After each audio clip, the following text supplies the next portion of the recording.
Bismillahirrahmanirrahim. Assalamualaikum warahmatullahi wabarakatuh.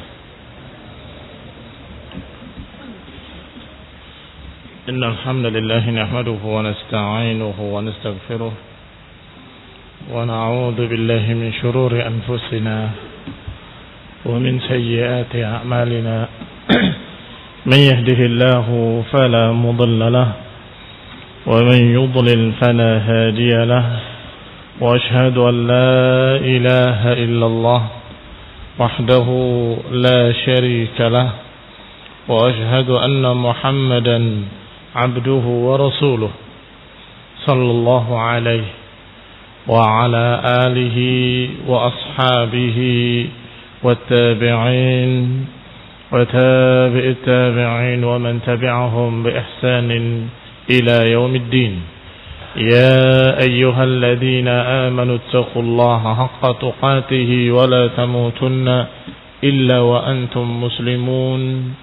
يا أيها الناس اتقوا ربكم الذي خلقكم من نفس واحدة وخلق منها زوجها وبث منهما رجالا كثيرا ونساء واتقوا الله الذي تساءلون به والأرحام إن الله كان عليكم رقيبا.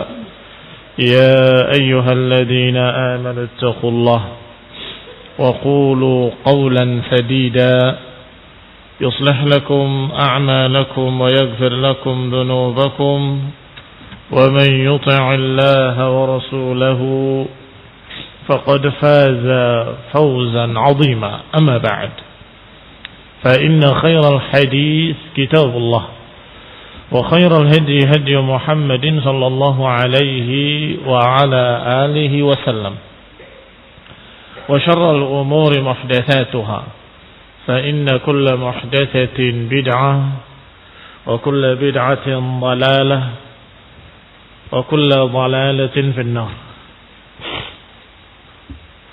Ikhwani fid din, a'azakumullah, kaum muslimin yang saya hormati.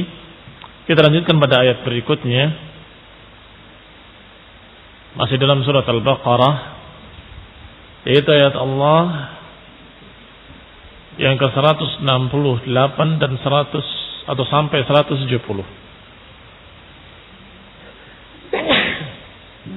Alhamdulillah.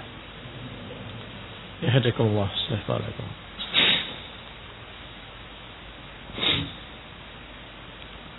Allah berfirman, Ya ayyuhan nasu kulu mimma fil ardi halalan tayyiba wa la tattabi'u khutuwati syaitan innahu lakum aduwwun mubin.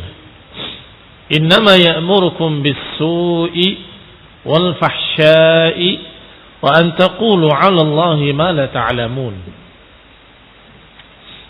وإذا قيل لهم اتبعوا ما أنزل الله قالوا بل نتبع ما ألفينا عليه آباءنا أولو كان آباؤهم لا يعقلون شيئا ولا يهتدون. Khani fi din, a'azakum Allah, kaum muslimin yang saya hormati. Allah dalam ayat ini memanggil dengan kalimat ya ayyuhan nas, wahai manusia. Wa hadha khitabun linnasi kullihim. Berarti ini panggilan untuk manusia secara keseluruhan.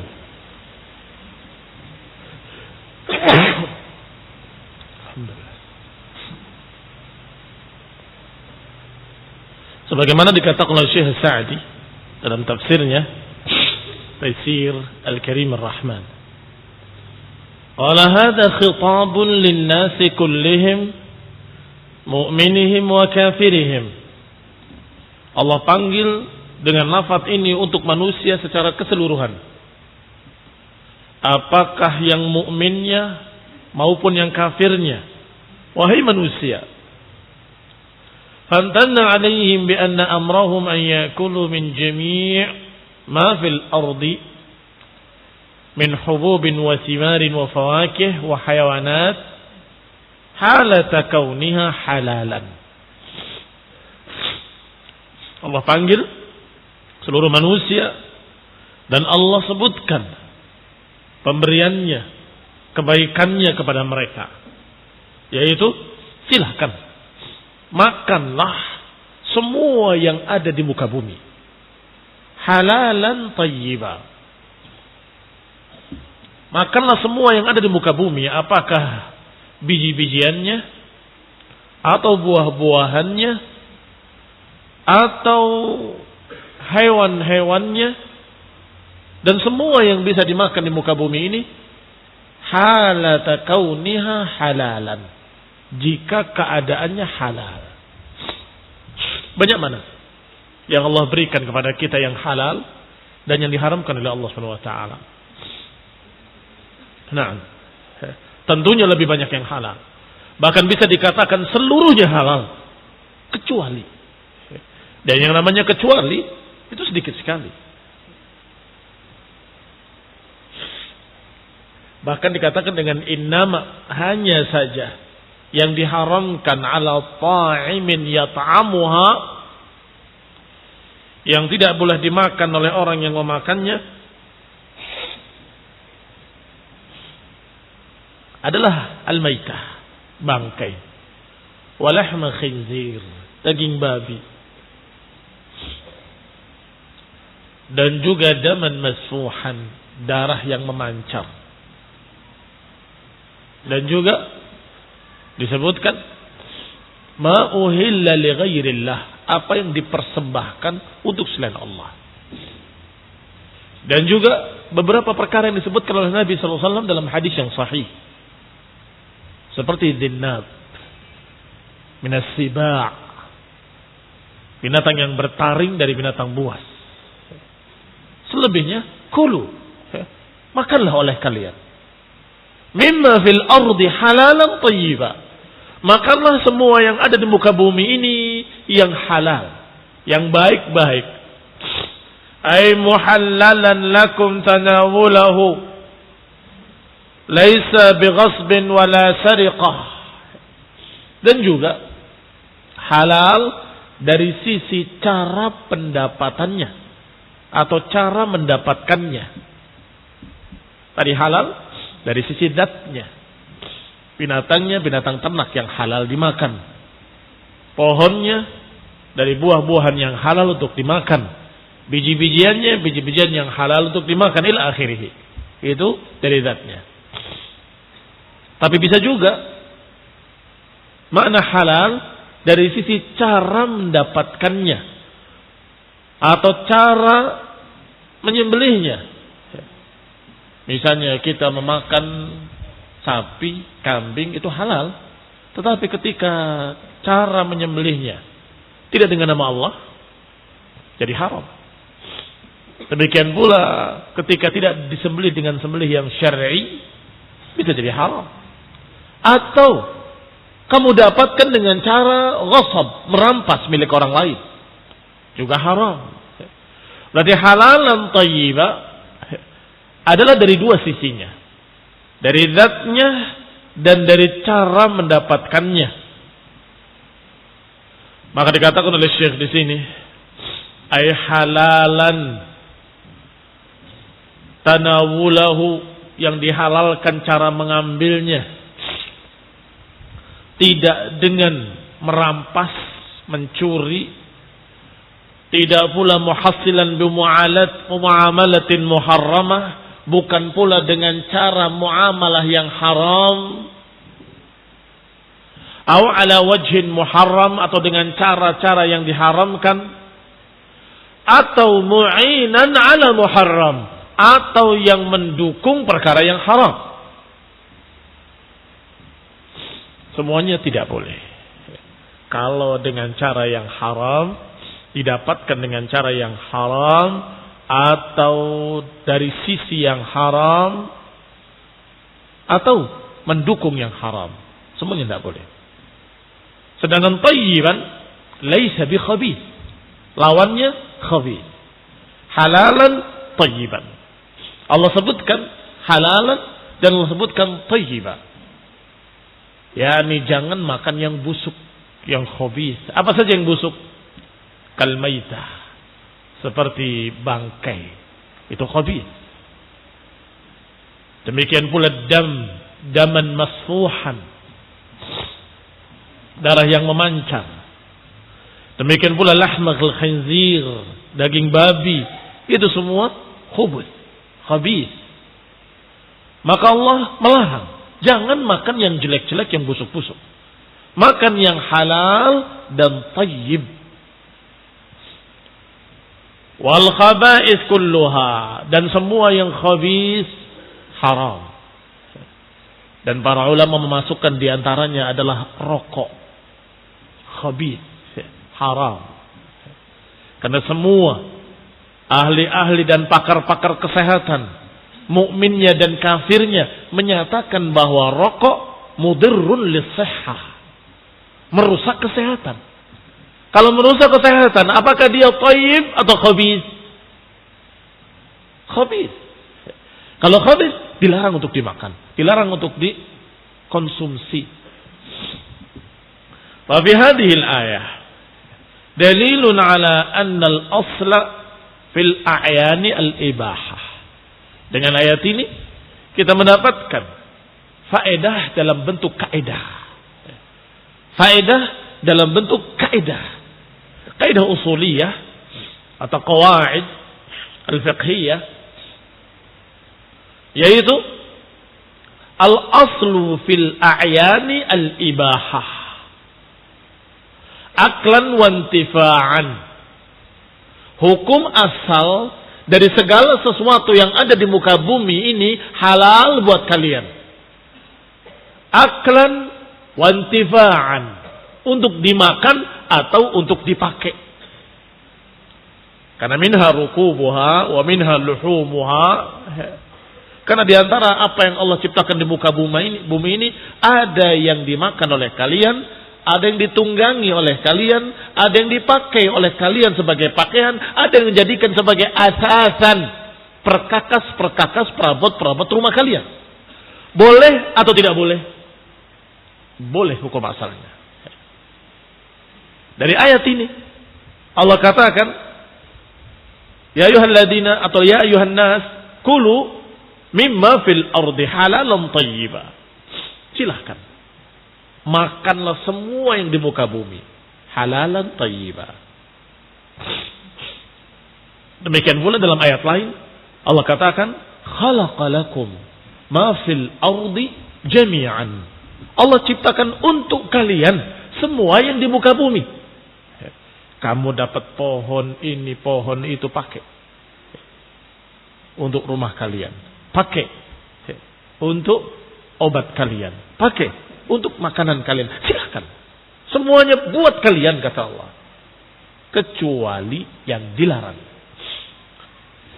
Ini berarti berbeda 180 derajat dengan masalah ibadah. Kalau ibadah, hukum asalnya jangan beribadah kecuali dengan cara yang diajarkan oleh Rasulullah SAW. Maka hukum asalnya jangan kecuali yang diajarkan. Maka jangan mengada-ngada dengan satu ibadah baru. Tetapi kalau masalah dunia kalian, Allah katakan khalaqalakum ma fil ardi jami'an. Allah ciptakan untuk kalian semua yang di muka bumi. Silakan pakai, silakan makan, silakan ambil. Kecuali yang dilarang. Makanlah semuanya yang halal dan thayyib. Kata beliau, kata Syekh Sa'di rahimahullah, ini dalil ala annal asla fil a'yani al-ibahah. Hukum asal dari segala sesuatu yang ada di muka bumi ini adalah mubah. Aklan wa intifa'an, untuk dimakan ataupun untuk dipakai. Wa annal muharram naw'an, dan bahwasanya yang haram ada dua jenis. Ada yang muharram lidatihi, ada yang muharram karena zatnya, ada pula yang muharram lita'alluqiha, ada pula yang haram karena apa yang berkait dengannya. Adapun yang pertama, yaitu yang haram karena zatnya, huwal khabith, itulah yang Allah sifati dengan busuk, khabith. Semua yang diharamkan khabith. Semua yang diharamkan oleh Allah busuk. Khamr rijsun, busuk. Daging babi rijsun, busuk. Demikian pula daman masfuhan, yang kalian namakan marus, dibekukan kemudian digoreng, katanya seperti hati, ada haram, khabith, busuk.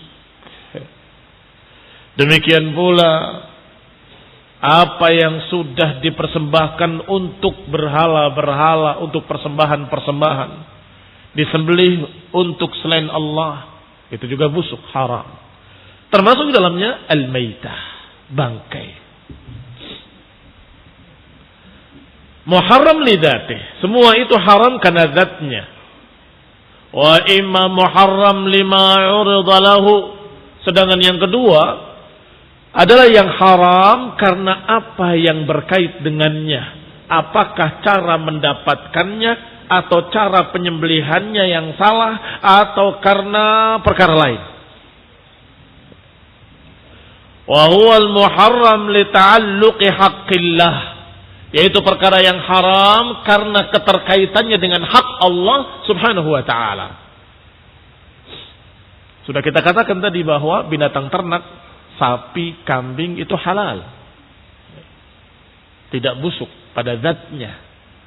Tetapi kalau dia merampas kambing orang lain, maka haram. Demikian pula kalau menyembelihnya dengan cara yang haram, dipotong kakinya, dimasak. Kambingnya masih hidup. Nggak apa-apa, biar nggak busuk. Daripada disimpan di kulkas busuk, kita ambil kakinya saja, dimasak hari ini. Besok kaki yang sebelahnya dimasak belah. Ma quti'a min bahimatin wa huwa hayy fa huwa mayyit. Atau kama qala sallallahu alaihi wasallam. Apa yang dipotong dari binatang ternak dalam keadaan dia masih hidup, maka dia mayyit. Hukumnya hukum mayyit, hukumnya bangkai. Karena dipotong dalam keadaan masih hidup. Dan mereka yang tidak mengerti mengambil daging unta dari punuknya. Punuknya itu seperti daging yang berlebih sampai jatuh-jatuh begitu. Mereka panen. Hal haram. Ma quti'a min bahimatin fahiya wa hiya hayyun fahuwa mayyit. Apa yang dipotong dari binatang ternak dalam keadaan dia masih hidup, maka dia mayyit. Demikian pula ada yang katanya lebih sedap, rasanya lebih lezat kalau memotong ayam itu dengan dipecahkan kepalanya, sehingga darahnya tidak keluar. Ini juga sama, penyembelihan yang tidak syar'i. Kembali kepada ucapan Syekh Sa'di rahimahullah. Wa huwa diddul halal. Maka makna perkara yang haram karena apa yang berkait dengan hak Allah, artinya ketika melanggar hak-hak Allah, apakah dipersembahkan kepada selain Allah, maka jadi haram. Walaupun kambingnya kambing yang benar-benar halal, dibeli dengan cara yang halal, disembelih dengan cara yang halal, kemudian dipersembahkan kepada penunggu laut, maka dagingnya haram. Demikian pula yang lainnya. Wa fihi dalilun ala anna al-akla biqadri ma yuqimul bunyah wajibun ya'tam tarikuhu li zahiril amr. Dari ayat ini juga kita mendapatkan dalil bahwa makan sekadar kebutuhan kita agar kita bisa hidup, agar kita bisa berkembang tubuhnya dengan baik, itu hukumnya wajib. Ya'sam tarikuhu li zahiril amr. Akan dosa orang yang meninggalkannya karena perintahnya oleh Allah dengan kalimat kulu, makanlah, disuruh untuk makan. Kulu washrabu wa la tusrifu. Makanlah dan minumlah dan jangan berlebih-lebihan. Maka yang tidak boleh ifrat dengan tafrid. Berlebih-lebihan tidak boleh. Berkurang-kurangan juga tidak boleh. Maka mogok makan haram. Dengan alasan-alasan apapun. Adapun puasa bukan mogok makan. Ibadah yang diajarkan oleh Allah dalam Al-Quran, yang diajarkan oleh Rasulullah SAW dalam hadis yang sahih, dan itu sejak terbit fajar sampai terbenam matahari, dan itu tidak mengurangi.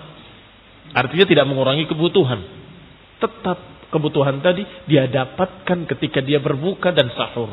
Oleh karena itu disuruh untuk bersegera dalam berbuka dan disuruh untuk sahur. Tasahharu fa inna fis sahuri barakah. Adapun mereka yang tidak mau makan terus-menerus sekian puluh hari, hukumnya haram. Kalau alasannya puasa, maka itu puasa yang bid'ah. Bahkan puasa wisal, Rasulullah SAW khususkan untuk dirinya. Dan melarang para sahabat untuk melakukannya. Kata Nabi SAW, "Lastu ka'hayatikum." Aku tidak seperti kalian. "Bittu yut'imuni Rabbi wa yasqini." Aku bermalam, diberi makan oleh Allah dan diberi minum. Maka kalian jangan ikuti aku. La tuwasilu. Jangan puasa wisal. Puasa yang bersambung tanpa buka. Jangan. Baik, apa dalilnya bahwa manusia tidak boleh sengaja melaparkan dirinya, menyiksa dirinya dengan tidak makan, tidak minum sekian hari, apalagi sampai binasa, maka termasuk dalam bunuh diri. La tulku biaidikum ila tahluka. Jangan kalian lemparkan diri kalian pada kehancuran. Kulu mimma fil ardi halalan thayyiba. Makanlah dari apa yang di muka bumi ini halalan thayyiba. Walamma amarahum bittiba'i ma amarahum bih idh huwa 'ainu salahihim nahahum 'an ittiba'i khutuwati syaitan. Dan lihat ayat ini, betapa sempurnanya. Setelah Allah perintahkan apa yang diperintahkannya, setelah Allah perintahkan untuk makan yang halal, makan yang thayyib, disuruh untuk makan yang baik-baik, untuk makan yang halal, kemudian diperingatkan dari sebaliknya, jangan mengikuti langkah-langkah syaitan. Artinya jangan masuk pada yang haram. Yang halal sudah terlalu banyak, sangat banyak. Bersyukurlah pada Allah Ta'ala. Wala tattabi'u khutuwati syaitan. Dan jangan mengikuti langkah-langkah syaitan. Mana langkah-langkah syaitan adalah turuqahu allati ya'mur biha. Langkah-langkah syaitan adalah jalan-jalan syaitan yang syaitan perintahkan atau yang syaitan suruh. Kadang-kadang syaitan menyuruh perkara-perkara. Dan biasanya bertahap. Menyuruh yang ini dulu. Yang paling ringannya. Dikerjakan yang paling ringannya, diajak untuk yang lebih berat, yang lebih haram. Yang lebih haram dikerjakan, diajak lagi untuk yang lebih berat lagi. Sampai diajak kepada bid'ah. Setelah diajak kepada bid'ah, maka dia menghalalkan sekian banyak yang haram. Itu jeleknya bid'ah. Dengan kebid'ahan, sekian perkara yang tadinya haram jadi boleh. Dengan alasan-alasan bid'iyah. Dengan alasan-alasan bid'ah. Setelah itu masih diajak lagi untuk berbuat kekufuran. Dan itu tujuan utama syaitan. Walaupun kadang Allah ringkas ucapan syaitan. Idh qala lil insani kfur. Falamma kafara. Qala inni bari'um mink. Dan ingatlah ketika syaitan berkata kufurlah. Falamma kafara, ketika kafir si manusia ini, maka syaitan berkata, aku berlepas diri dari kamu. Aku berlepas diri dari kamu. Naam, memang tujuan akhirnya kufur, kafirlah. Tetapi dia menyeret dengan sekian tahapan-tahapan, dengan sekian langkah-langkah. Maka langkah-langkah itulah yang dikatakan dengan khutuwat asy-syaitan. Wala tattabi'u khutuwati syaitan. Jangan ikuti khutuwatu syaitan. Jangan ikuti langkah-langkah syaitan. Akan terbawa, akan terbuai sampai kepada kekafiran. Masih ingat kisah pendeta Barsiso yang dikisahkan oleh Rasulullah sendiri sallallahu alaihi wasallam, dinukil dalam kitab Riyadhus Shalihin, yang asalnya digoda untuk dia berkomunikasi dengan seorang wanita dan disuruh, dibisikkan oleh syaitan, tanyakan apa kabarnya, tanyakan begini, tanyakan begitu. Disuruh untuk berakrab-akrab dengan wanita tersebut yang dititipkan kepadanya. Tadinya dia sangat tegas, memberi makan depan pintu, ketok 3 kali, tinggal. Dan wanita di dalam tadi sudah tahu, ini makanan dari pendeta fulan, ahli ibadah dan terkenal saleh.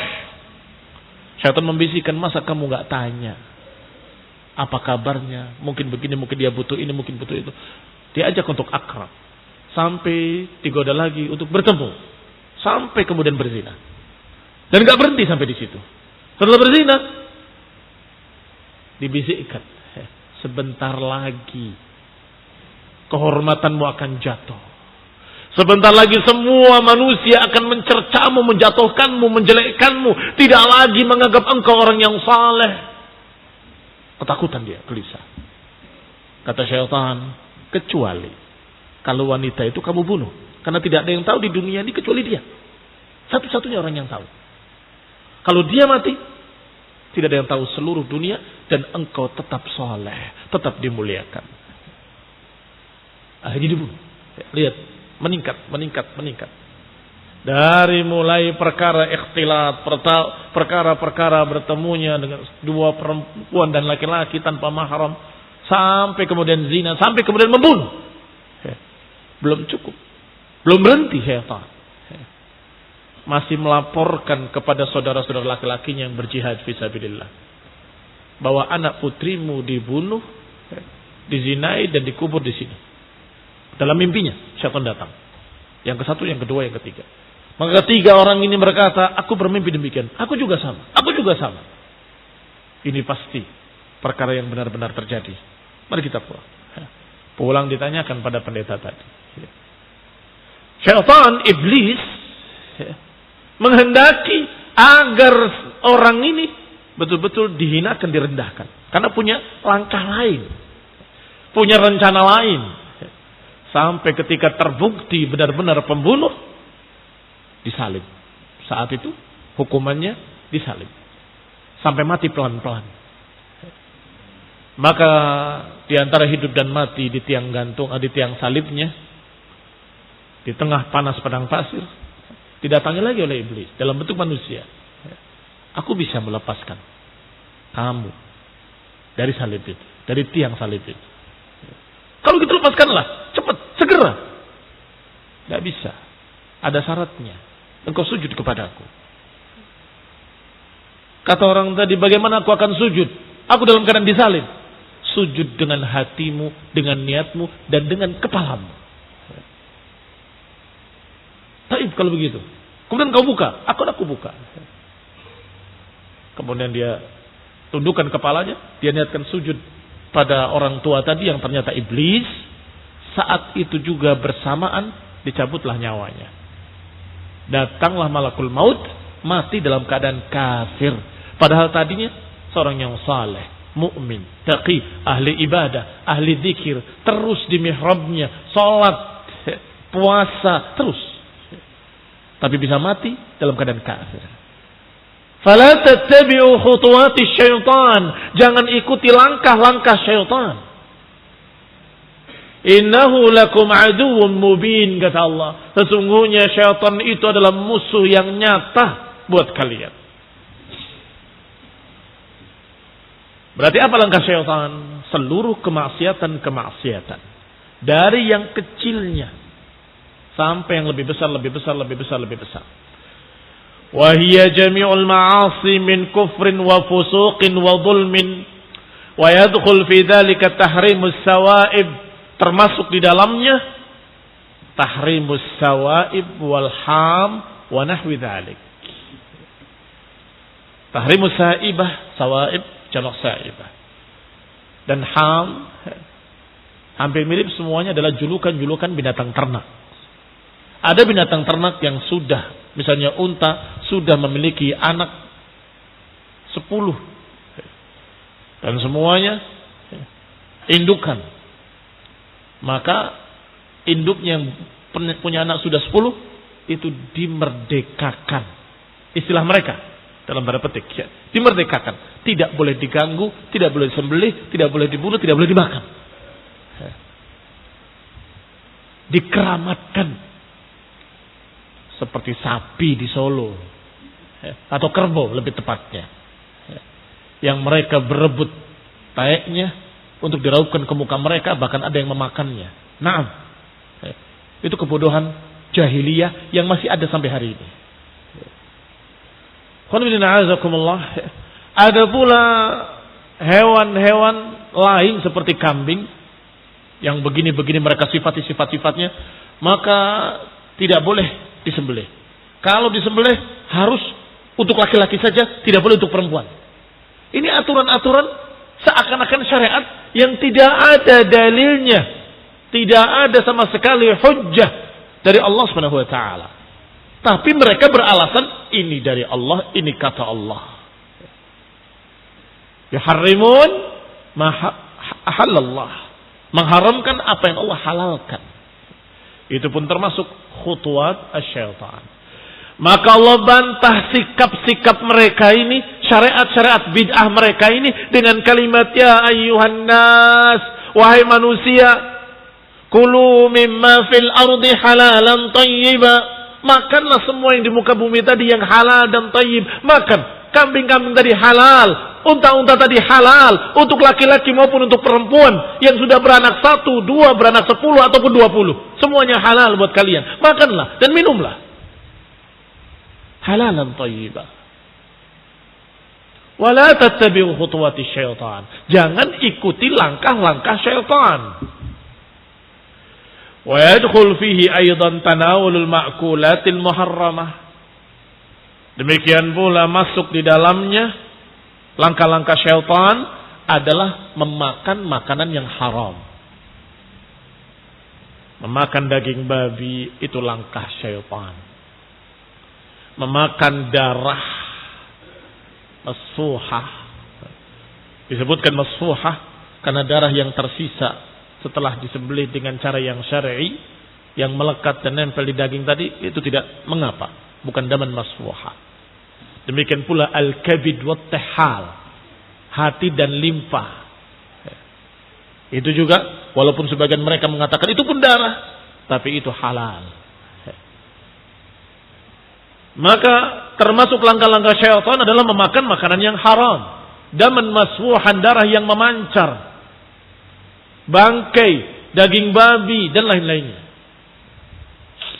Begitu dia melanggar sekali, merasakan kayaknya enak juga, dia akan melakukannya 2 kali dan 3 kali, dan akan seterusnya menyatakan ini sepertinya halal menurut saya.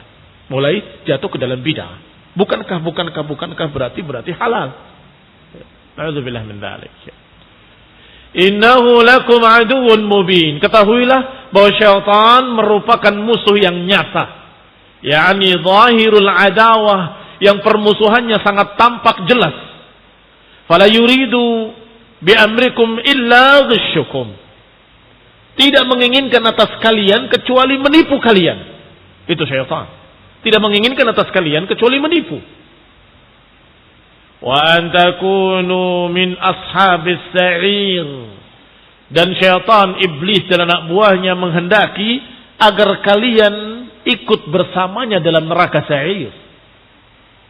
Falam yaktafi rabbuna binahyina an ittiba'i khutuwatih hatta akhbarana wa huwa asdaqul qailin bi'adawatihi ad-da'iyya lil hadri minhu.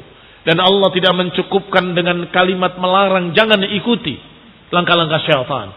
Tidak cukup hanya dengan melarang, hingga Allah menambahkan dengan berita.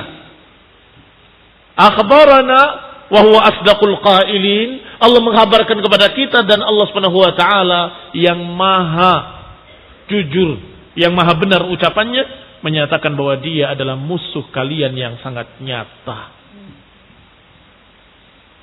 Ini untuk menghindari al-hadzar, untuk berhati-hati bahwa dia itu musuh. Syaitan itu musuh kalian. Dan tidak cukup hanya dengan itu saja, Allah mengkhabarkan lagi tentang rinciannya. Apa yang diperintahkan oleh syaitan? Bahwa syaitan selalu menyuruh kepada yang jelek-jelek. Wa annahu aqbahal asya. Bahwasanya syaitan selalu menyuruh kepada perkara yang paling jelek. Wa a'dhamaha mafsadatan, dan yang paling jelek mafsadahnya, yaitu kata Allah, innama ya'murukum bisu. Sesungguhnya syaitan menyuruh kalian dengan kejelekan-kejelekan, yakni syarr yang akan membuat jelek pelakunya, dan juga selalu menyuruh kepada fahisyah, perkara-perkara yang busuk, yang jelek. Dan ini min bab al-khas alal am, min bab atfil khas alal am, mengikutkan yang khusus dari yang umum. As-su umum, semua yang jelek-jelek. Fahisyah khusus, perkara yang betul-betul fuhsh, yang dikakui kebusukannya menurut syariat, menurut akal, menurut fitrah manusia. Itu fuhsh. Seperti zina, minum khamr, membunuh, menuduh seseorang dengan zina, bakhil, dan sebagainya. Wassalamualaikum warahmatullahi wabarakatuh. Wassalamualaikum hidayah wa rahmah. Subhanallah wa bihamdihi, la ilaha illa anta, astaghfiruka wa atubu ilaik. Wassalamualaikum warahmatullahi wabarakatuh.